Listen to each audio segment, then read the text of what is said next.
வாழ்க வையகம், வாழ்க வையகம், வாழ்க வளமுடன். குரு வாழ்க, குருவே துணை. அருள்நிதி பேராசிரியர் அன்பழகன் திருவண்ணாமலை. அனைத்து அன்புள்ளங்களுக்கும் வாழ்க வளமுடன். குருவின் நினைவில் நின்று குருவினது நினைவாக என்னுள் எழுந்த கவியை பதிவு செய்கிறேன். குரு சாட்சாத் பரபிரம்மம் என்று கூறுவோம். குரு நம்ம கண்ணுக்கு தெரிந்த கடவுள் என்று கொள்ளலாம். குருவே இறைநிலை என்பதாக இக்கவி வந்திருக்கிறது. அன்பில் நிறையும் அருட்குருவே, ஆன்மீகம் சொன்ன கருப்பொருளே, இனிமையை உணர்த்திட்ட வழிகாட்டி, ஈகையின் இருப்பிடும் இவரன்றோ, உண்மையின் உயர்வை பெற்றிடவே ஊர்கள் தோறும் பயிற்சி தந்து, எல்லோரும் அகமகிழ்ந்த நலமாக ஏற்றமும் மாற்றமும் இல்லம் பெற,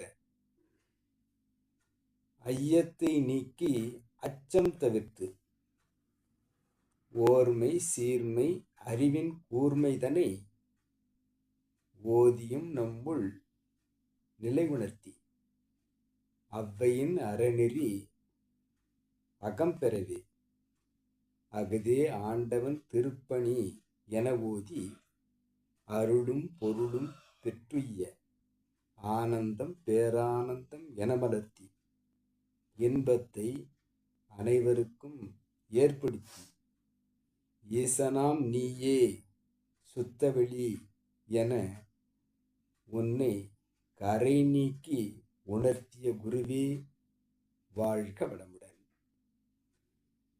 நமது குரு அன்பின் பிறப்பிடமாக ஆன்மீகம் போதித்த குரு, அனைத்துக்கும் கருப்பொருளாக இருக்கக்கூடிய அந்த ஆதியை அனைவருக்கும் ஓதியே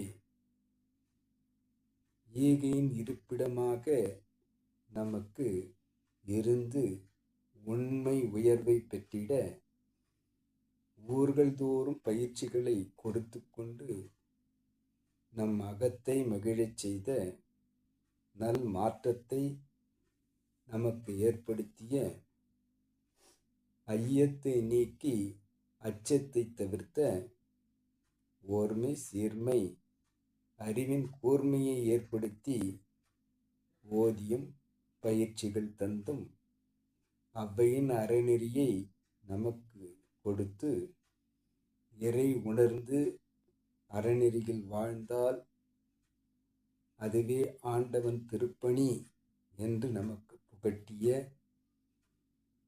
ஆனந்தத்தை பேரானந்தத்தை மகிழ்ச்சியை, அந்த இன்பத்தை நாம் உணர்வதாக நம்மை மாற்றி,